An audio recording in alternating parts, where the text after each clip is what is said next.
todos que possam estar me assistindo. Passo aqui para mais um dia de devocional, nosso devocional, e eu vou compartilhar com vocês um pouco sobre a história da parábola do jovem rico, né?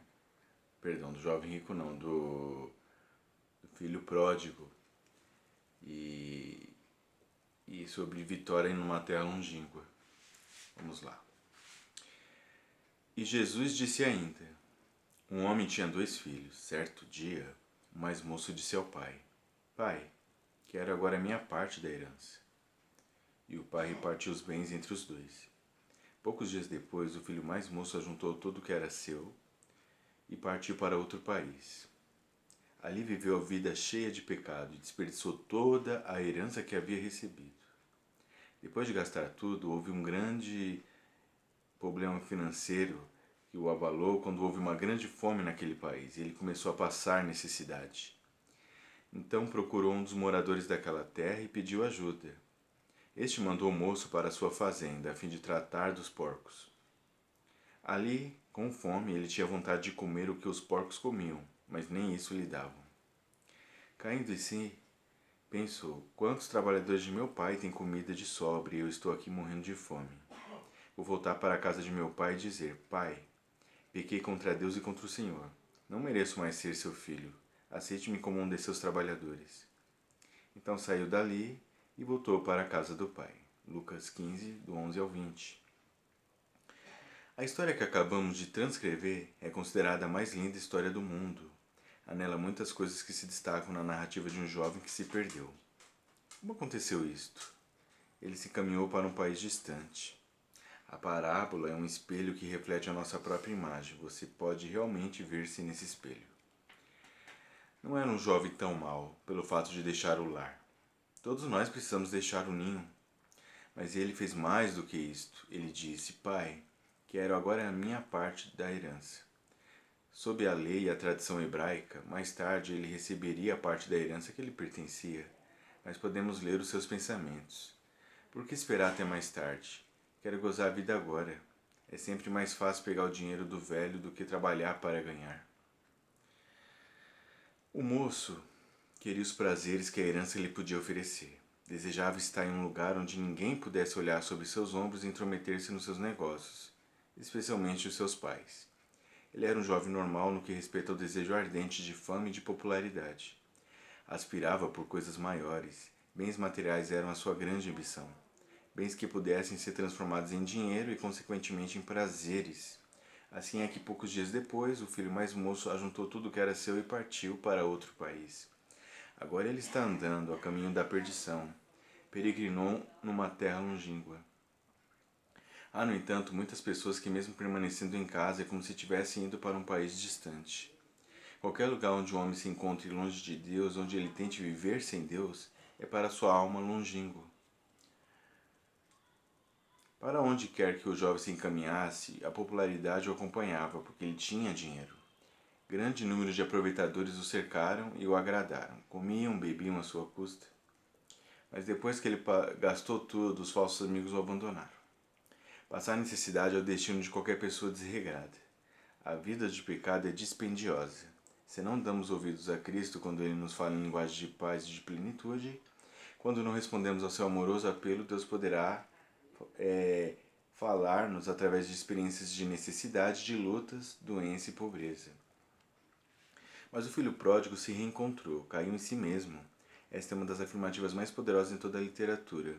Quando ele disse: vou voltar para a casa de meu pai, deu-se nele a regeneração. Meu desafio para você hoje, caro jovem, é: no dia em que você se sentir numa encruzilhada, deixe tudo para trás e não se dirija mais a qualquer lugar, nem diga qualquer palavra que você não pudesse dizer na presença de Jesus. Se Cristo não puder ser incluído em qualquer atividade, não execute. Ele pode ajudá-lo a vencer as circunstâncias que surgirem para desanimá-lo. A Bíblia declara: as tentações que vocês têm de enfrentar são as mesmas que os outros enfrentam. Mas Deus cumpre a sua promessa e não deixará que sofram tentações além de suas forças. Ao contrário, quando vier a tentação, Deus dará forças para você suportá-la e assim poderão sair dela. 1 Coríntios 10, 13. Lemos em Lucas 15, 17. Caindo em si, pensou: quantos trabalhadores de meu pai têm comida de sobra e eu estou aqui morrendo de fome?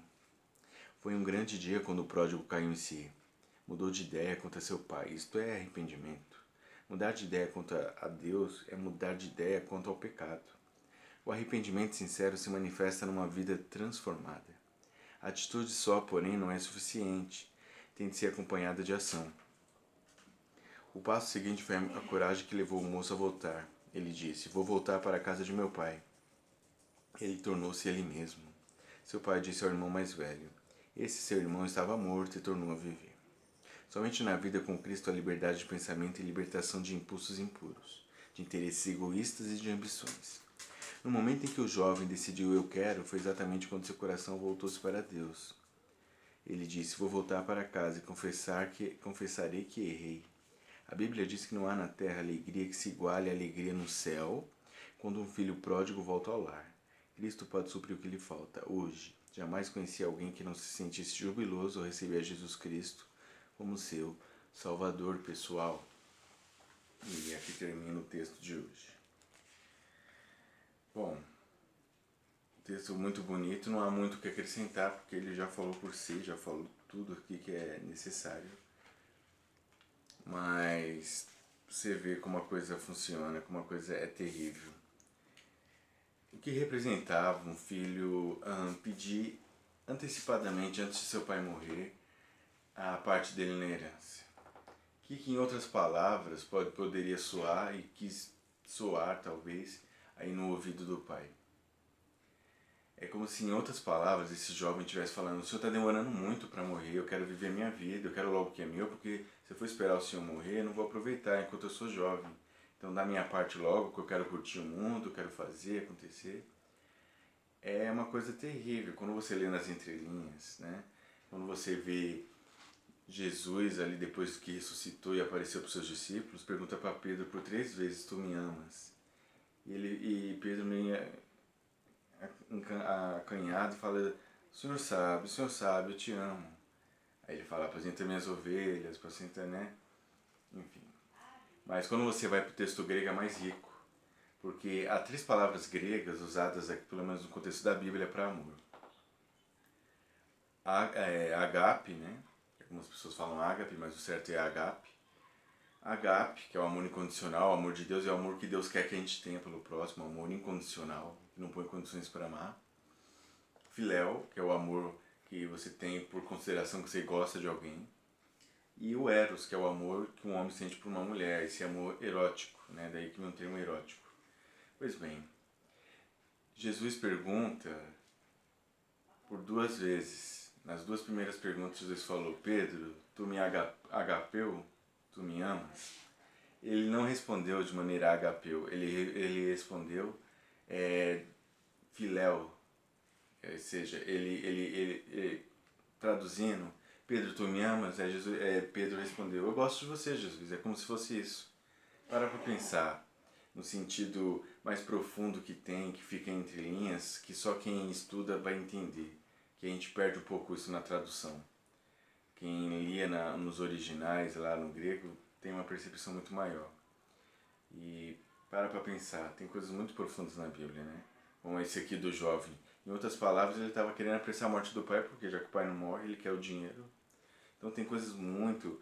A Bíblia realmente é uma mina que você pode escavar aí e ficar tranquilo. Vai chegar o dia da sua partida deste mundo e você não vai exaurir toda a riqueza que tem nela. Pode minerar à vontade, pode garimpar.